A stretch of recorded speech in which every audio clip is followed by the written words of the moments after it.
Untuk di permohonan RTK berkaitan paspor Pak ya, Hmm. itu banyak yang mengatakan majikannya nggak dapat panggilan, ya toh.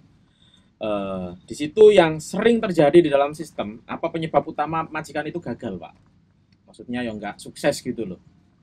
Nah ini, jadi sebetulnya setiap kalau dianggap gagal itu pasti ada syarat yang kurang. Biasanya ada syarat yang kurang, ya. Atau dia tidak memenuhi syarat. Tidak memenuhi syarat itu ya tadi rekeningnya cuma 50 ringgit, 70 ringgit. Tapi semua yang gagal itu akan ada catatannya, akan diberitahu kenapa dia dia belum Belum, disetujui, ya ya. belum disetujui. Itu ada catatannya, ya.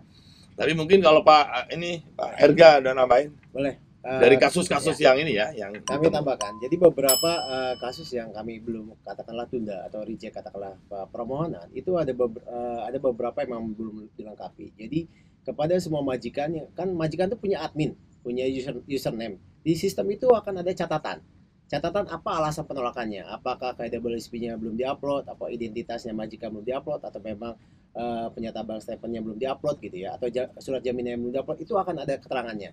Jadi kepada para majikan gitu ya untuk dapat segera memperbaiki dan mengupload ulang dokumen tersebut. Itu untuk di bagian pendaftaran. Ketika kontrak kerja, beberapa hal yang kami katakanlah beberapa kita reject, ada dokumen yang memang belum ditandatangani oleh majikan. Tentunya pasti kami tolak gitu kan. Tapi kami akan memberikan catatan juga di sistem.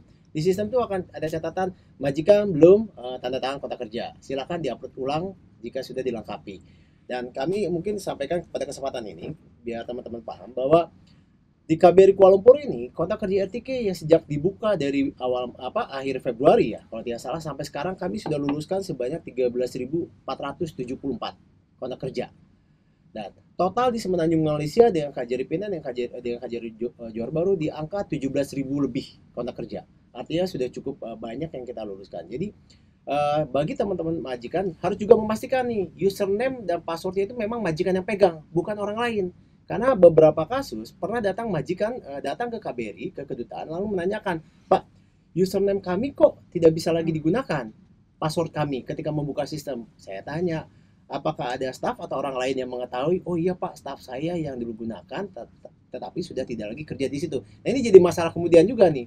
Jadi beberapa memang ada beberapa stafnya yang katakanlah stafnya atau orang lain yang menggunakan username password tersebut. Jadi ketika majikan masuk tidak bisa lagi memantau apa sih update-nya daripada permohonan yang dilakukan baik itu permohonan kontrak kerjanya ataupun tidak. Jadi kami pesan kepada majikan username password memang harus dipegang oleh majikan. Jangan diberikan lagi kepada orang lain atau pihak lain yang memang tidak bertanggung jawab sehingga ketika pekerja menanyakan Pak prosesnya sudah sampai mana majikan pun tidak tahu.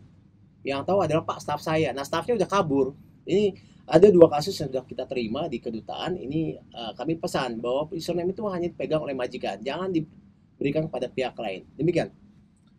Oke. Tapi sederhananya, kalau ada yang menanyakan, karena saya juga sering mendapatkan ini, datang saja ke KBRI. Pak, ini kok punya saya sudah sekian lama, sudah sebulan belum di approve gitu ya. Nah, sebagai standar, approve atau pengesahan kontrak kerja itu memakan waktu sekarang di berapa? 5 hari. Mungkin 5 hari Pak. 5 hari. Kerja. Sebelumnya 3 hari harus selesai. Tetapi sekarang ini permintaannya luar biasa banyak nih, ja. Jadi meningkatnya tinggi sehingga kita memerlukan waktu lebih banyak. Sekarang saja yang belum di-approve itu ada 4.000 Ya. 4.000 yang menunggu di-approve ya. Jadi sekarang ini 5 hari ya. Tapi kalau sudah katakanlah lebih dari 1 minggu belum ada jawaban dari KBRI, silakan datang saja atau bisa menghubungi hotline. Kenapa kok kontrak kerja pekerja saya belum di-approve? Nah, ini boleh datang. Tapi 1 minggu lah ya, 1 minggu kira itu boleh ditanyakan kembali ada kekurangan apa. Oke, kita lanjut ke selanjutnya. Untuk PMI yang di saat ini mempunyai double data karena ini itu bukan asing lagi. Banyak sekali sahabat-sahabat kita yang dulunya seharusnya belum cukup umur tapi sudah dirubah oleh oknum-oknum lah. Nah, untuk menangani hal ini, apabila seseorang itu ingin mendaftar paspor di program RTK, itu apakah mengikut data yang sedia ada dalam artian yang KTP di kampung halaman atau mengikut data yang sebelumnya, Pak? Coba disampaikan itu. Ya, jadi Kalau kita sudah bikin paspor ya, dengan data katakanlah nama Mukidi, tanggal lahir tahun 1980 misalkan ya. Ternyata namanya sebenarnya bukan Mukidi tapi Mukio katakanlah ya. Atau tanggal lahir tahun lahirnya bukan 80 tapi 85. Nah, kalau kita merubah data ini data ini harus dirubah di imigrasi ya, sistemnya dirubah. Nah, biasanya ini akan menjadi kita itu perubahan data bisa disetujui, bisa tidak disetujui. Kalau perbedaannya itu terlalu jauh, ya, misalkan dari namanya Mukidi, Pak, nama saya bukan Mukidi, saya mau ganti Bambang. Nah, ini susah. Tapi kalau yang dia salah ketik, Mukidi pakai I, tetapi yang satu Mukidi pakai Y gitu, itu masih bisa disetujui biasanya. Tetapi kalau sudah sama sekali berbeda, itu Jakarta akan menolak ya. Jadi ini yang menjadi persoalan. Jadi jangan merubah data di paspor ya.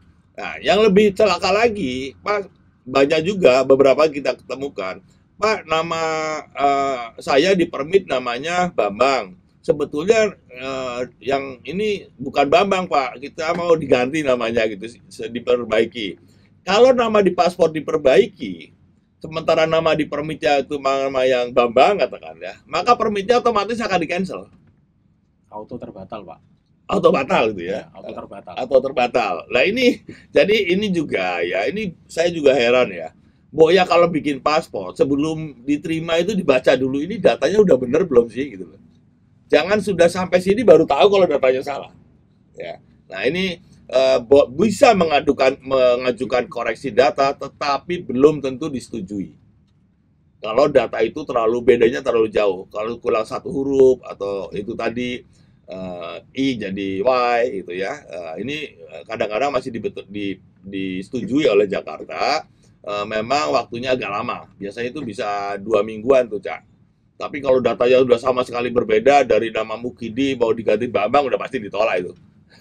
Oh, jadi jalan paling aman untuk sahabat-sahabat yang nama-nama sudah problem ini dan di saat ini memegang permit, ya diam-diam Ya lanjut udah, gitu aja ya. lanjut situ aja. Nggak usah diusik lagi. Nggak udah sih.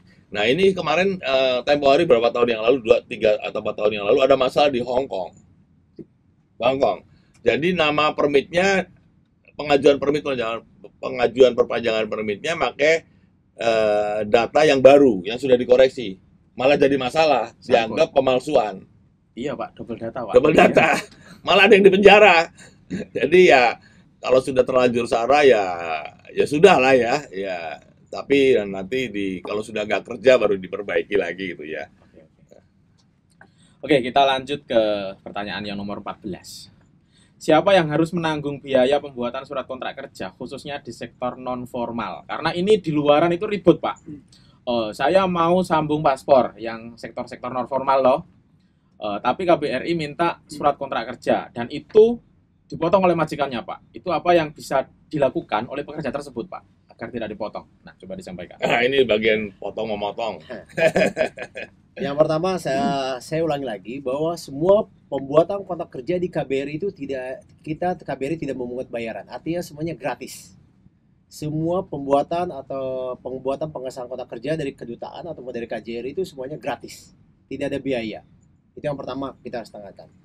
Kedua, jika ada memang sepatutnya sebenarnya majikan semua yang harus membiayai ketika ada pengurusan apapun berkaitan dengan non formal. Jadi agensi akan melakukan pengurusan, tidak melalui yang dilantik atau yang ditunjuk oleh majikan. Semuanya adalah diurus oleh agensi yang memang terdaftar juga di JTKSM, yang memiliki license, termasuk juga yang sudah terdaftar di KBRI melalui si permit. Gitu, Cak. Ya, ini mungkin pertanyaannya termasuk menyangkut biaya agent kali ya. Biaya agent. Jadi prinsipnya ya, untuk pekerja non formal atau domestik lah gampangnya ya, itu seluruh biaya itu harus ditanggung oleh majikan, prinsip, termasuk biaya agent. Ya, jadi kan begini, misalkan yang perpanjangan ini kan dulu langsung, sekarang harus pakai agent karena MOU itu. Nah, kalaupun ada biaya agent itu juga ditanggung oleh majikan. ya harta majikan ya. Dan itu sudah menjadi kesepakatan dalam MOU. Ya, ini sebetulnya juga berlaku di Filipina juga sama lewat agent ya, lewat agent. Kenapa lewat agent? Ini untuk memudahkan atau memastikan kalau ada apa-apa itu ada yang tanggung jawab. Termasuk gaji nggak dibayar. Nah, itu agentnya nanti kita minta tanggung jawab tuh.